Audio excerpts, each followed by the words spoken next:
All right, welcome everybody to our February coffee chat. I almost forgot what month it was. Welcome. Just a few housekeeping things before we get started. We do record these coffee chats and we do add them to our YouTube channel.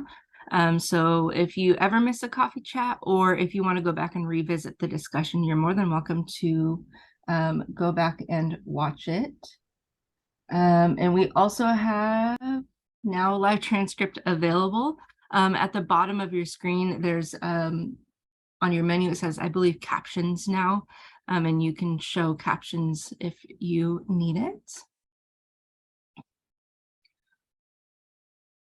These are our agreements we go through before each meeting. We practice active and empathetic listening and sharing. We take space and we make space. We use I statements. One person speaks at a time, and we want to be here and present now. All right, so we're going to do our intro question, and since we have so many people on with us today, just feel free to add into the chat your name, where you're calling in from, and what you're currently reading. I can introduce myself. I'm Laura Jackson. I'm the Director of Community at PFCC Partners. I live up in Eugene, Oregon. Our offices, though, are down in Long Beach, California. And I just started reading Kindred by Octavia Butler. So I'm one chapter in and already hooked. So I'm very excited to probably finish that this weekend, honestly. So feel free to add into the chat what you are reading, if you are currently reading anything. And again, your name and where you're calling in from. Dorothy from Georgia. She's reading through the Bible in 1 year. Wow. Deneen. Hi, Deneen.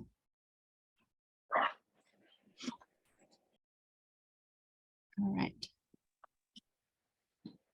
Go ahead and keep on going. We do have an engagement opportunity for you all.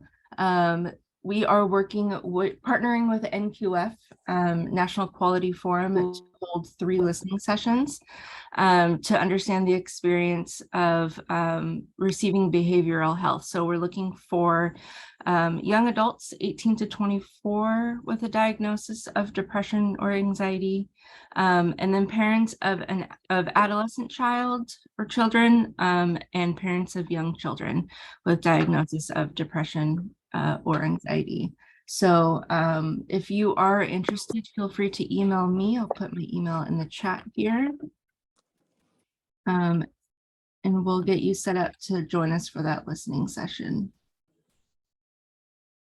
But for now, I'm going to go ahead and pass it over to Megan Jones from the Sepsis Alliance. They're going to share a little bit about some of their resources. Megan, feel free to take it away. Thanks so much, Laura, and thank you all for the opportunity to spend a few minutes with you all this morning. Happy Friday. In the interest of time, I'll dive right in. And first, we just wanted to level set. I'm sure many of you are familiar with sepsis. I know we've already kind of been talking about it this morning, but just to clarify, sepsis is the body's overwhelming and life-threatening response to infection, which can lead to tissue damage, organ failure, or death. Sorry about the dog moving around in the background. It can often be talked about as, it used to be called septicemia. It's often been talked about as blood poisoning or a blood infection, but it's actually your body's response to any kind of infection. So that's something we like to level set with right away. Can you move to the next slide, please?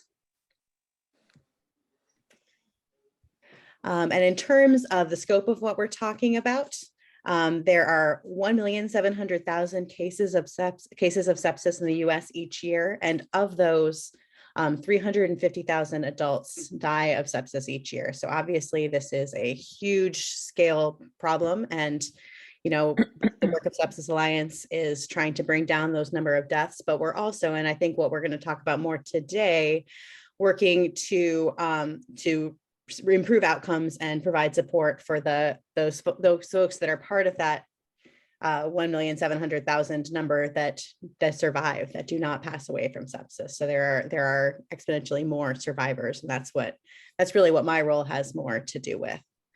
Next slide, please. Real quick context about our organization. We can obviously talk more about this, but in the interest of time today, we'll just do the highlights. We were founded by Dr. Carl Flatley, and it was in response to a personal tragedy that he suffered in his family. His daughter, Erin, was just out of college preparing to be a school teacher. She had a really minor outpatient procedure and developed sepsis and unfortunately died of it. And when this happened, Carl was, he was a dentist. He was someone who had lots of medical background and training, but he had not heard of sepsis before this happened to his family. So he realized, if this can happen to me, there are many more people throughout the country and world who really need to know more about the signs to watch out for. And that's where our work began. Next slide, please. And just sort of the high level of the kinds of work we do. The first piece of our work and the area in which I work is in public awareness, education, and support. But we also do work in healthcare professional education and training, advocacy, and innovation and thought leadership. So we're, not a fairly new organization, but one that's really growing in terms of the breadth of our work. Next slide, please. Now the resources that I am most involved in and that I really want to share with you all today. I am the community and content manager at Sepsis Alliance, and that means the biggest part of my job is managing our support resources for everyone who's been impacted by sepsis. So that means survivors, caregivers, and those who've lost loved ones. And the biggest piece of those resources is a community that we call Sepsis Alliance Connect. It's a virtual support community designed for the millions of people who've been affected by sepsis annually. And we launched in June 2022, so just over 6 months ago, with the support of a team of volunteer community leaders. I like to say that these are folks that I absolutely could not do my job without. These are folks that are survivors or caregivers or have lost a loved one to sepsis and are really speaking from that lived experience. And they co-facilitate our programs, provide us with program design support and impact as far as designing what resources we offer. And in terms of what those resources are, currently they take the shape of live and on-demand virtual programming. So that includes peer support conversations, as well as presentations and panel discussions. Next slide, please. And some of the topics of these programs have included mental health, grief, and coping. That's really been our kind of, the general category that most of our best received programming has fallen under. We also have had programming around pain management, adjusting to amputations, sepsis awareness, which might seem surprising at folks at first, but folks often, once they've been through a life-changing experience, really want to take the mantle up and say, what can I do to, just like Carl did, what can I do to improve circumstances for others or make meaning out of what I've just gone through? We've also offered adaptive fitness programs, programs around sort of specific populations like older adults. And then the last one on this list that's highlighted, the bread and butter of our programming is really our peer support conversations. Those are currently we're offering right around 7 or 8 of those a month. Most of them are for survivors, but also for caregivers and those who've lost loved ones. And that's really an opportunity for folks to come together. It's a model we've developed and tested and trained our facilitators on. But the content for those programs comes from the people who join them. And so we're really proud of what we've been able to do to build that network of relationships and support. I think I have one more slide. We want to go. Thanks. And so membership in Sepsis Alliance Connect is free and open to anyone affected by sepsis. You do have to register ahead of time, though. I think it's probably not surprising to folks that when you're doing live virtual programming, you want just a little bit of a barrier, so we don't just have people joining from the depths of the internet without having to be confirmed who they are first. So that registration can be found at sepsisconnect.org. It's free registration for the platform. And then once you've registered for that platform, you have access to all of the programming. You don't have to register for individual pieces of programming from that point on. And then I wanted to highlight also that we do offer many, many more sepsis resources, both for the general public education as well as for healthcare professionals and various other kinds of categories of folks and categories of resources at sepsis.org. And then, of course, my email address is on that slide as well, mjones@sepsis.org for additional questions. So yeah, I feel like I went through all of that really fast in the interest of time. But the main takeaway really being that, for folks in all of your roles, I think it's probably becomes pretty apparent that it's really valuable to be able to offer patients that level of connection and support as they are potentially discharged from the hospital or moving on to other kinds of care situations, whether it's sepsis or something else. And we just want to make sure that we make ourselves known as a resource. I know there are lots of local hospital systems and things like that that are trying to do in-person support communities and provide resources to their own patients, and that's fabulous. But we just want to be, added to that to that collection of resources, especially if somebody is not able to offer something in their own system. And really also draw attention to other organizations that are working with different illnesses or conditions and things like that around the country that are doing similar work as well. With that, I will, I feel like I've been talking a lot, so I'll stop talking, but I will hang out, and if anyone has any questions they'd like to put in the chat, I'm happy to answer them there. I'm also happy to receive emails from folks. So I know my email's on the slide. It looks like Laura already put it in the chat. I can do that again in a little bit too. But I'd love to be in conversation with many of you moving forward as well. So thanks so much for having me.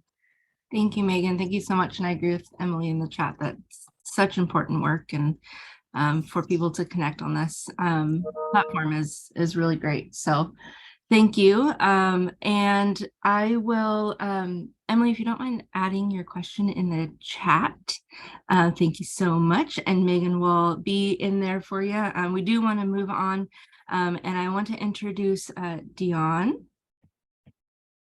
Dion is she's a Washington University Community Research Fellow, a member of the Washington University Patient Engagement Advisory Board, as well as the Washington University Patient Research Advisory Board. She often speaks as an advocate to medical organizations, pharmaceutical companies, and to congressional members on Capitol Hill to change policies and systems to improve health inequities, as well as close the gap on health disparities. Dion is the executive director of Rare and Black, and I will go ahead and pass it off to you, Dion, and you can take it away. Thank you so much. Thank you guys for coming into this Zoom. I'm Dion Stalling, like she said.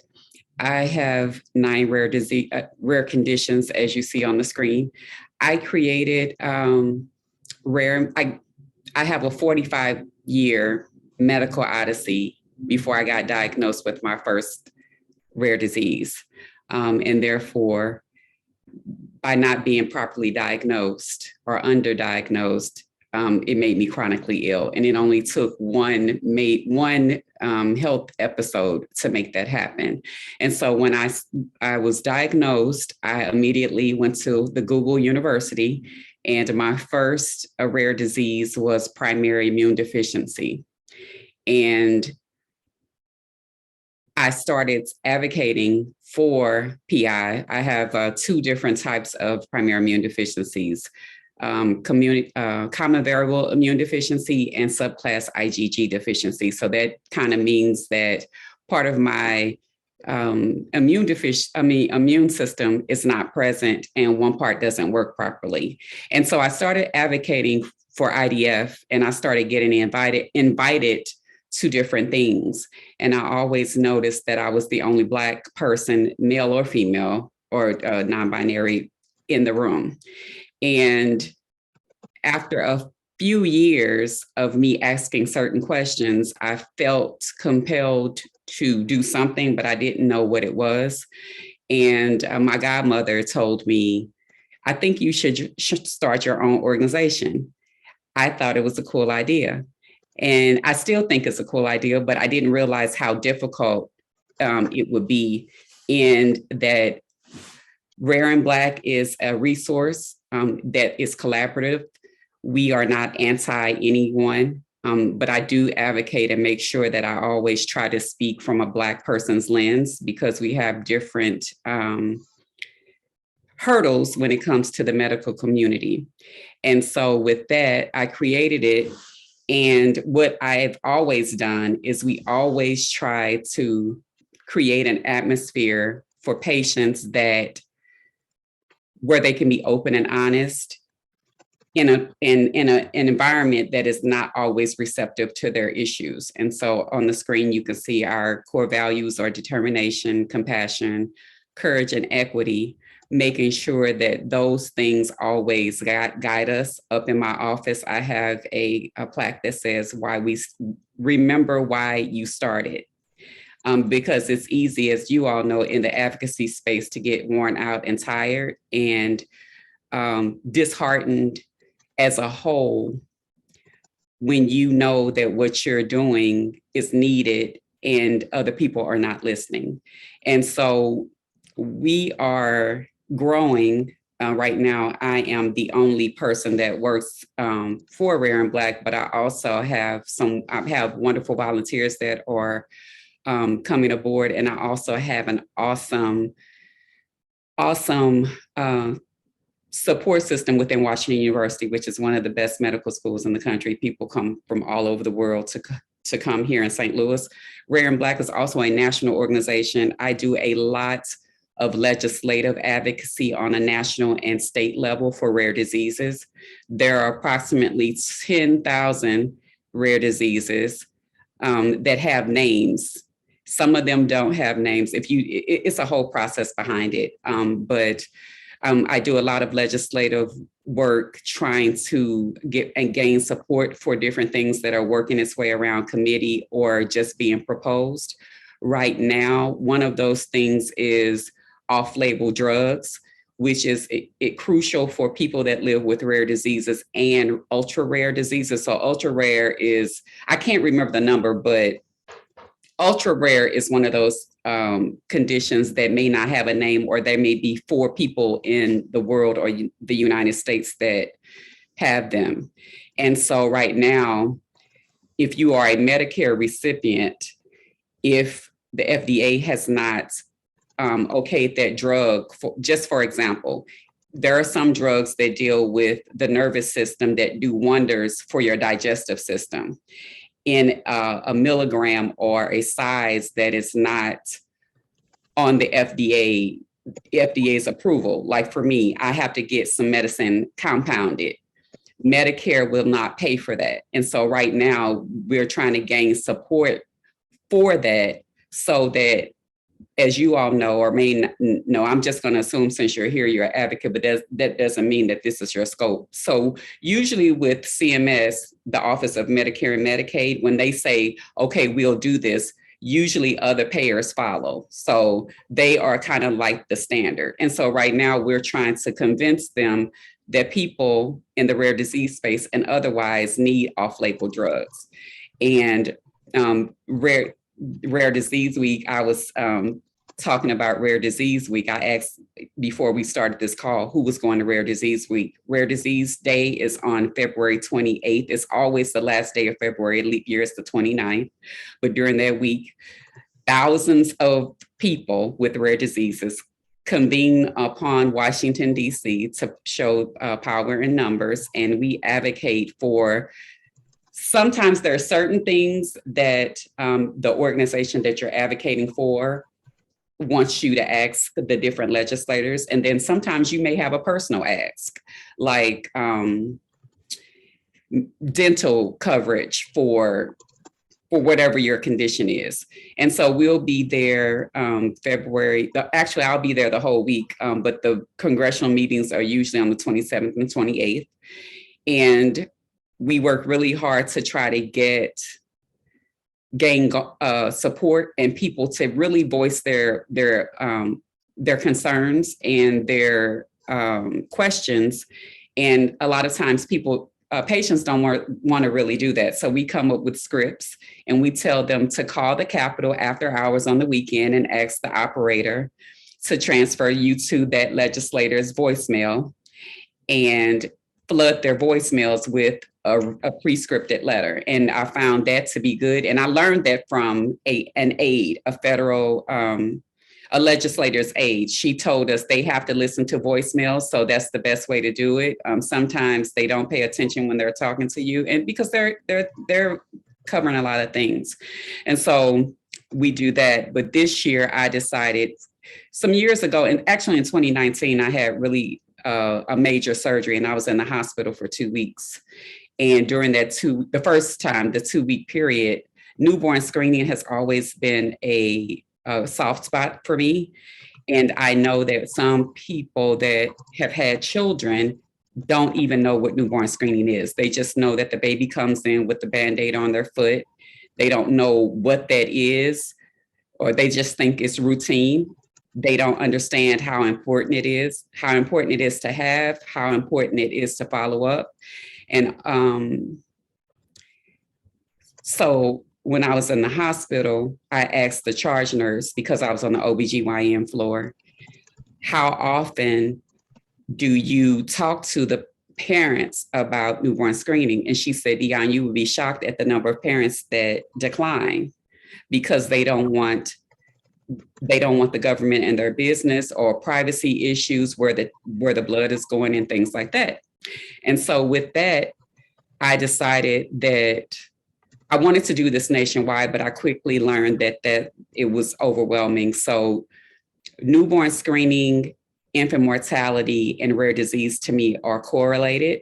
I am convinced, there's no data behind this, so I can't cite anyone. This is just a gut feeling that some of the babies that die every year from SIDS, some of those babies have undiagnosed rare diseases. And because parents a lot of times don't ask for autopsies, we never know why the babies died. And so in St. Louis City and parts of St. Louis County, every calendar year, there are 12 classrooms of babies that die in infancy. And 8 of those classrooms are 8 Black children. So 12 classrooms of 30 children each. This is what the research showed. And 8 of those classrooms are Black children in the city of St. Louis. That's an extremely high infant mortality rate. And what we are doing this year, it's going to be a 3-year project. I'm going to educate moms and dads on the importance of newborn screening. We're going to tackle the numbers because Missouri has a big gap between the children that are tested and the children that are not, and positive reads and how to support them thereafter. But I'm also with getting the numbers of the people to rise to get newborn screenings, because sometimes for whatever reason they're missed in screening. It could be a diagnosis in utero, or it could be just that they've been overwhelmed, they forgot, or all kinds of things. And I am convinced that a lot of those babies have rare diseases that are not caught because of social determinants of health, transportation, food insecurities, domestic violence issues, and things like that. And so we're going to be doing a 3-year pilot study, hopefully pending some funding that I asked for. Hopefully we can get started in the second or third quarter of 2023, and I want it to be a 3-year project. So it'll take the children that are caught, that did survive to the 3-year mark, because they consider infancy 0 to 3. And so that's what we're working on. A few other things, I sit on a few boards to make sure that the verbiage and the wording in certain research projects are proper. The big thing is the PECGS. It's participant engagement cancer genome study, which is part of the White House Cancer Moonshot Project. And so I represent Washington University as a non-researcher, non-doctor person. Each center, there are 6 centers around the country, and I give my perspective because I'm not in the space, because I also believe you shouldn't do research or any type of treatment policy without having a patient or a patient representative present. And so that's what we're working on. I'm trying to think why I have a time. Oh, April 1st and 2nd, which is going to kick off Minority Health Month. I'm excited. We are going to have, Rare and Black is having our first patient and scientific engagement summit. It's a 2-day summit that's going to be hybrid. I hope you all sign up. It's free for advocacy organizations. It's important to me to not ever charge patients or caregivers for anything, right? And so it's free to show up online. If you would like to come to St. Louis, I'd love to see you. We have excellent food, but there's going to be 2 days of engagement. I'm excited about a lot of thought went into this, but a lot of it is also my personal story. My daughter just got diagnosed less than a year ago with Ehlers-Danlos syndrome. And because of her diagnosis, I was diagnosed with things that I didn't even know there was EDS. Like I've been able to move my kneecap and all of those things. And so I created the agenda. We're going to talk about ageism in rare disease space, because it's important. People in their 40s, 50s, 60s, and 70s have lots and lots of wisdom. But for some reason in the medical community, we're kind of thrown away. We're going to talk about adversity to advocacy, how people that in the face of adversity created something to be able to advocate for themselves and others. I think we're going to have a couple of panels on, there's going to be a panel on medical PTSD and a panel on just living with rare diseases. I'm excited. It's a couple of days of really solid. There's going to be some Dr. Graham Colditz. He is the chair of the PECGS, a project that I just talked about. So he's in charge of things all over the country. He's really passionate about reducing the number of Black people with cancer and hopefully increasing their survival rate. And we are going to talk about research, Black people in research, how we cannot continue to be left out and what organizations can do to ensure that we have a place in the lab. So I hope you all can join us, and that's what I do. So I'm going to look at the questions in the chat. Thank you, Dion. I'm sorry, that was a lot. Oh, it was perfect. Thank you. Bill asked if there was any involvement with PCORI. Not PCORI. You know what? There's something that I want to apply for PCORI. You should see my my browsers. I have 300. I had to go to the Apple store. I promise you. There were 300 browsers open in my computer and it kept shutting off and I couldn't figure out why. Oh, There's no. something that I wanted to apply with PCORI, but I can't remember. And because I don't have an assistant, I forgot. So I'm going to put my email address in here. And if you have any, or you just want to chat, if you have any suggestions, resources, I would love, I'm always open to hear about anything. Genetic Alliance. Genetic Alliance, I am part of the Newborn Screening Ambassadors Program our cohort just started in January. We're actually going to have our first live training session on Monday. So I am connected with them. They will, Baby's First Test, either Natasha Bonham or Mariana are going to be speaking on the newborn screening panel. It's the actual very first panel, because what I tried to do was design the agenda through like the lifespan genetic test, newborn screening genetic testing. So one of them will be, I don't know if they're coming in person, but they will be, someone will be there because it is a hybrid event. Trying to go back, I'm sorry. Okay.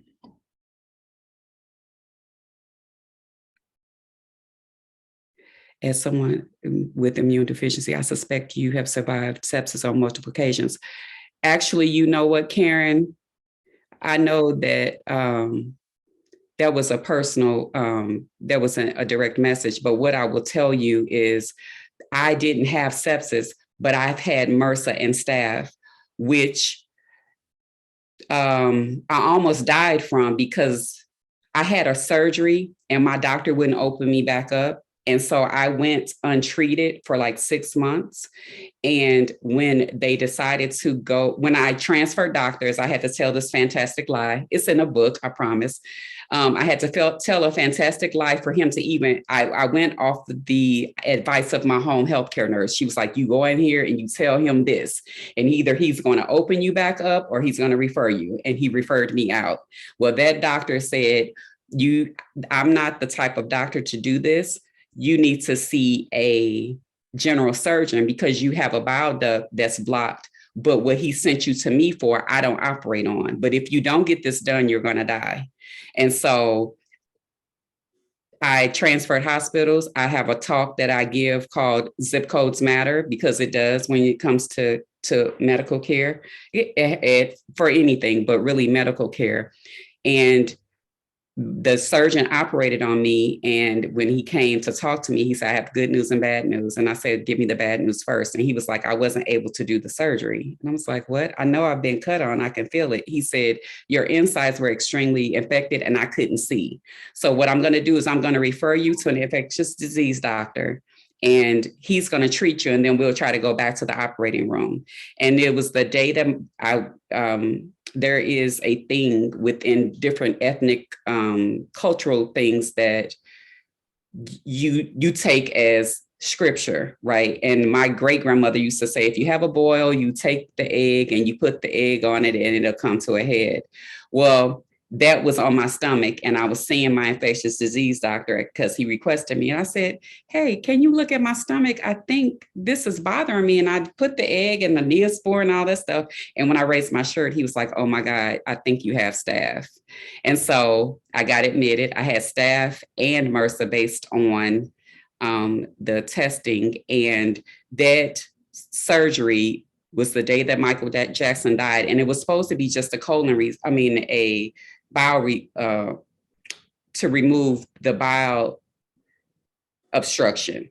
But I ended up losing almost 3 or 4 feet of my intestines, an ovary or two, my spleen. And they wanted to remove part of my bladder, but the doctor said, you're too young, because it was just shy of my 40th birthday. He said, your quality of life would not have been good, and I didn't want to do that to you. Fast forward 10 years later, on the same exact date, I had the same surgery again, except it was on the other side. So infections have affected me a lot. I don't heal well. I have the surgery that started all of this in 2008 is still open. It opens and closes, but I talk about this because all of these things are important in the grand scheme of things, because rare patients are different type. We're zebras, right? All of us are different. Like, I don't get temperatures. So if I had gotten a fever, they would have known that I was infected. But because I don't get I got a fever for the first time, y'all, 3 years ago. I was so excited. I didn't know what to do. And she said, you have a temperature. And I was like, what? I have never gotten temperatures my whole life. Like I would feel horrible and I would go, that was part of the thing. I would go to the doctor, I would feel bad. And they were like, well, you don't have a temperature, so there's nothing wrong. Well, there was something wrong. And so based on those surgeries, I have small bowel syndrome.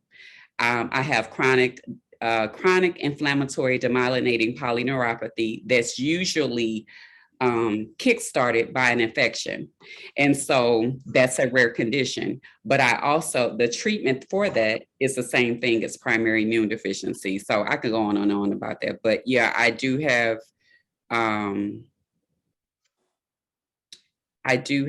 a history of infections. Like I have an infection now, and this is another thing with people with primary immune deficiency. A lot of us don't respond to oral antibiotics. So that's why I kept going in and out of the hospital, because in the hospital, they give you IVs for the infection and they send you home with pills. Well, then I would get worse and I would have to go back to the hospital. So I am connected with NORD. Our organization is part of their Advocacy Alliance. I forget, we're connected with Global Genes and NORD. Each one of them have programs for nonprofit organizations, and we are connected. And as a result of these infections, I had to get all of my teeth done, y'all. I had to get all my teeth pulled. And the man told me that he was not going to give me any more anesthesia because what I was feeling was not pain. I'm like, sir, you're pulling teeth that are not loose. What do you mean? But I was too risky to be put to sleep. So Kaiser Permanente. Can you all email me, please? Because wait, I want to screenshot take pictures of this. I can send you the chat afterwards as well. Okay, because I was like, I'm looking. So I take, to be honest with you, Ms. Ross, I don't take the medicine because in my chart, I talk about this too. I have a thing that when I talk to different medical school students and other people, I'm not a compliant patient. I believe that if you take medicine for 30 or 45 days and it doesn't work, you don't need to take it. But I do IVIG, which is intravenous. No, I don't do IVIG. I do sub-Q. So I do subcutaneous infusions of Hizentra, which is a blood plasma product. I do that every Saturday. That's for my primary immune deficiency and my CIDP, the polyneuropathy. And then on a daily basis, I take 2 medicines for neuropathy and I take a blood thinner because I had pulmonary embolism in 2003. I take a medicine for anxiety because one of the conditions that I have that is a rare condition is anxiety driven, but it's a physical condition. It's called persistent postural perceptive dizziness, which mirrors vertigo. I got it. My son's ship was the ship that got COVID in March of 2020. I didn't realize that stress would do this to your body, but I started getting dizzy and I couldn't stand up. And my doctors are wonderful. I call them the dream team. But they referred me to a neurologist, which is a ears, nose, and throat specialist with I guess a neurology or a neurological type fellow. And he did all the tests and he was like, you don't have vertigo. You have PPPD. And I was like, what? And he said and I was like, okay, can I take something besides the meclizine, the medicine that keeps you from throwing up? Because when you're dizzy, you don't feel right. And he said, no, you need cognitive behavioral therapy. Well, I'm a Medicare recipient. Medicare doesn't pay for mental health. And they will start in 2024. So that passed in December of 2022. They will start paying for behavioral health. But my therapist, I have therapy every Tuesday and I have for years. She treats me for free. But that's the only treatment is behavioral health programming. And we kind of started EMDR, I don't know what that stands for, but it's like really in depth, but it was making me dizzy. So I had to stop. Um, oh, Emily, they do. We don't have Kaiser Permanente in Missouri. I had it when I lived in the Washington, D.C. area years ago. Kaiser, when I lived there, Kaiser was my provider for a while. I take those medicines. I take something for anxiety. I take something for cholesterol because I thought I was eating good, but I found out shrimp raises your cholesterol.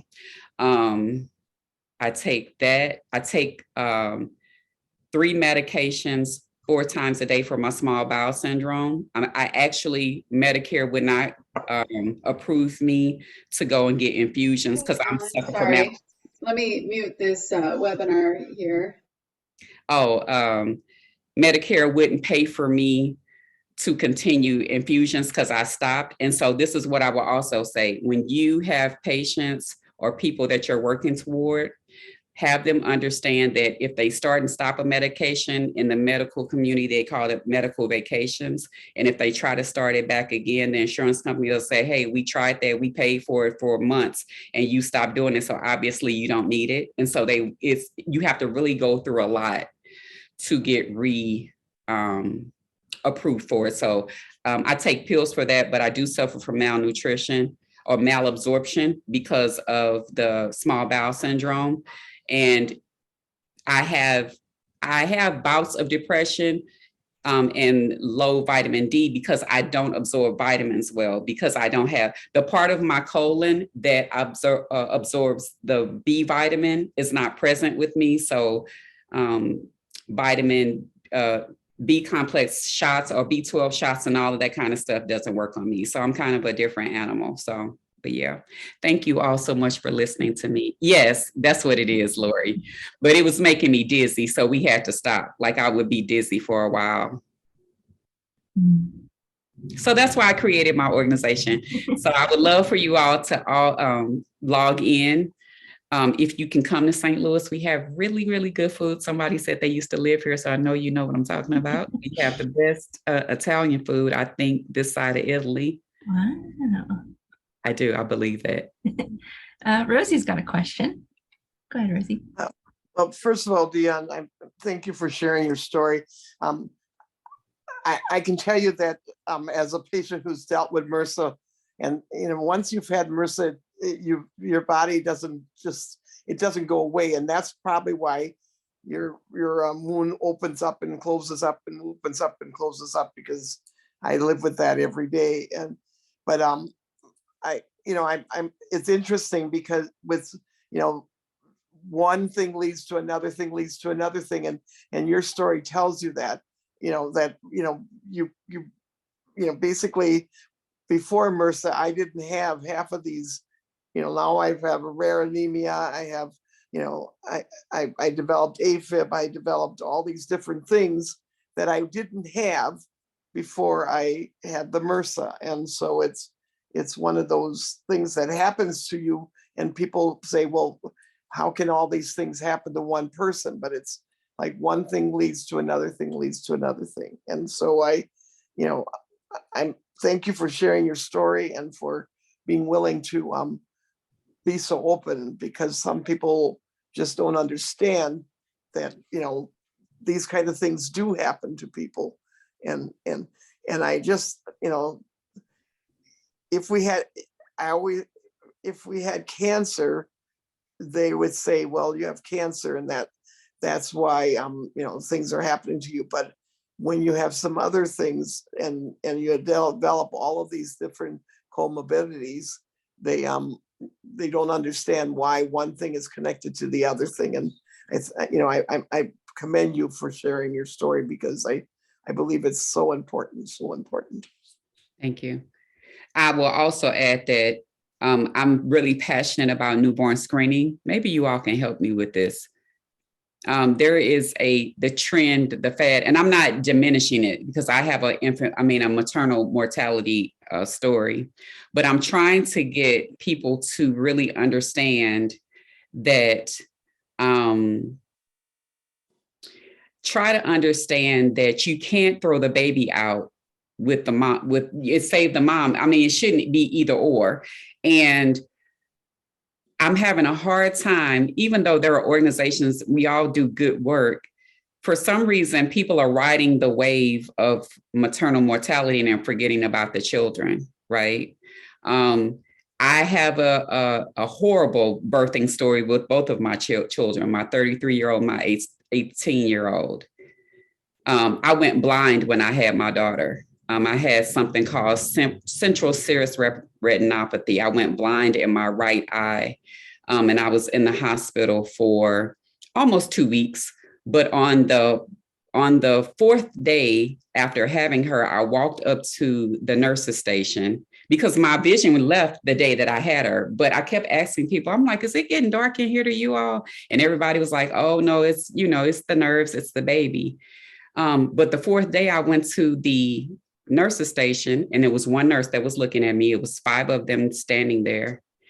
And I said, can you shine the light in my eye so I can see what's going on? And they all turned around and looked at me like I was crazy. And I cried. I was hyperventilating. I cried so much. I'm hormonal and I can't see. And so I went back to my room and I called my OBGYN on his cell phone and I said, there is something wrong with my eye and I can't see. And he was like, yeah, they called me and told me that you needed some Versed until you can get a psych consult because they think that you're having a bout of postpartum psychosis. And I'm like, I'm not crazy. I can't see. So then I started yelling and it was in central serous retinopathy is rare. It's on the rare conditions. If you go to Norris, it's on there. It's a rare condition. But those types of things we have to pay more attention to people. It's crazy. There was a lady that just had her hand up and I don't see her anymore. Janine. Is she still here? Oh, there she is. Hi there. I didn't want to interrupt, and I was trying to listen to the rest of your story, but I'm really excited, and I'm so happy to hear you talk about newborn screenings. I do have a question about whether or not you work with families who have children with rare diseases. I have a son who was diagnosed with necrotizing enterocolitis, and he ended up with a short bowel transplant. And we've been trying to do a lot of work, and it's a small niche of families who have children with NEC who are survivors, and very few Black and Brown individuals connected with services with rare diseases. And so especially in the NEC community or anything dealing with bowel obstructions and small gut syndrome. And so I have a network of families here, and we are honestly looking to connect with somebody similar to your organization. So I will definitely reach out. Because I wanted to have something gastroenterological at my summit because gut health is important for all health. But then there's also the short bowel syndrome. Everybody's story is different. Is your son on, does he have how old is he? I'm sorry. Well, he's 14 now, and he's so he has all brand new intestines and new colon, all of those things. But there's a long story with that, so I'll have okay. I just share that story in itself is right. So I was going to say that he carried a little backpack with his nutrients and stuff in it. He did for many years up until he was able to receive the transplant, and we were able to, and I had to fight to get on a trial for lipids. And the lipids were so expensive at the time, called omega van therapy, that it didn't get approved because of the cost. But it was one of the things that helped to save his liver. Okay. So that is a story in itself. But yeah, I would love to hear it. The cost in this country, it should not. Every time that I go to Congress, I always take my end of year explanation of benefits. This year, week after next, I'm going to take the 2020,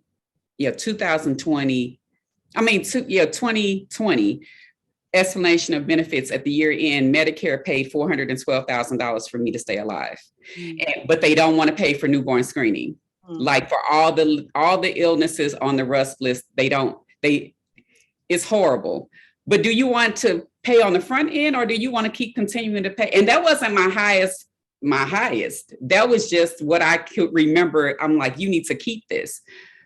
We have to do better. We have to do better.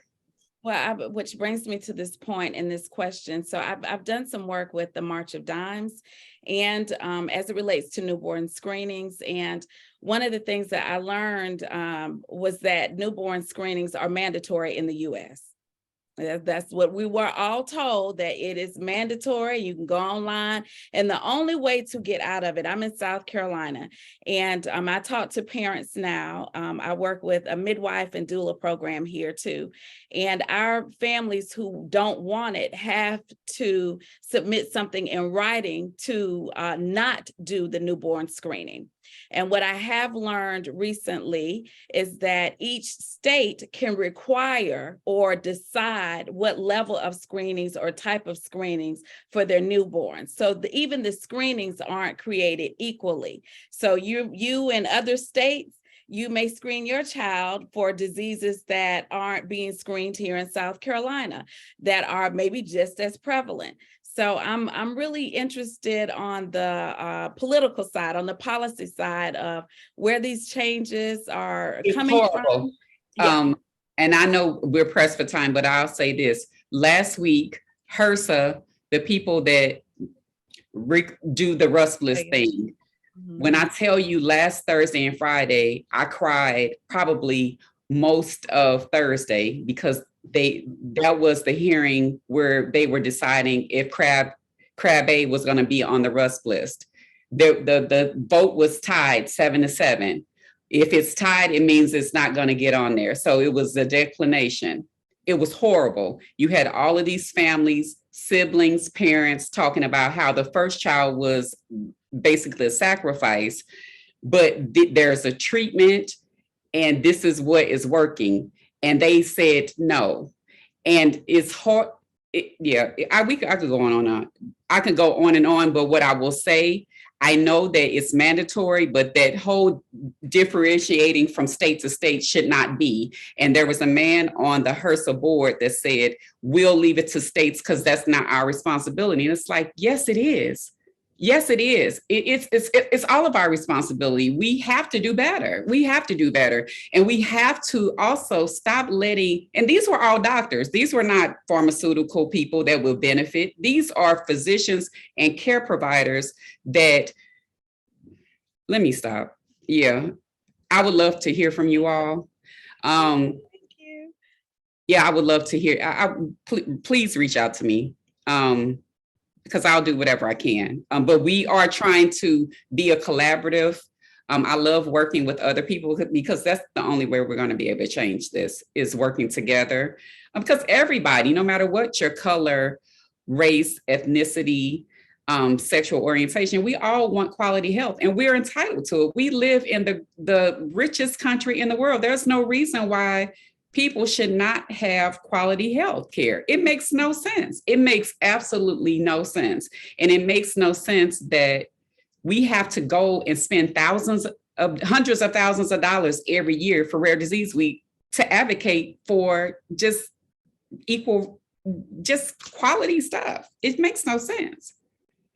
But that's my soapbox. I'm sorry. Laura, thank you for having me. I'm sorry. I could go on and on and on. No, thank you so much, Dion, for sharing your story and about your organization. Well, everybody will get this all out in follow-up, along with Dion put her email in the chat, so feel free to connect with her. We'll also send that out as well. And then Megan Jones from Sepsis Alliance, thank you for joining us today as well. And thank you for everyone in the chat. Megan put her email in the chat as well. So if you would like to connect with Megan and Sepsis Alliance, you can do so through her email. But again, thank you, Dion and Megan, today for joining us today. And we'll go ahead and wrap it up. If you have a topic or a project that you'd like to share at the PFA Network, feel free to email me. Again, my email, I'll put that in the chat again. And we'll get something set up. Next month, we have, we are planning a little meet the PFA Network, and we're going to do some breakout rooms so you all can get to know each other a little bit better. So keep an eye out for more information on that. And that is going to be it for this month's coffee chat. So thank you all for joining us today, and we'll see you all next time. Thank you. Thank you, Laura, again, always, as always. Thank you. Yeah, thank you. Bye-bye, everybody. Bye. Bye.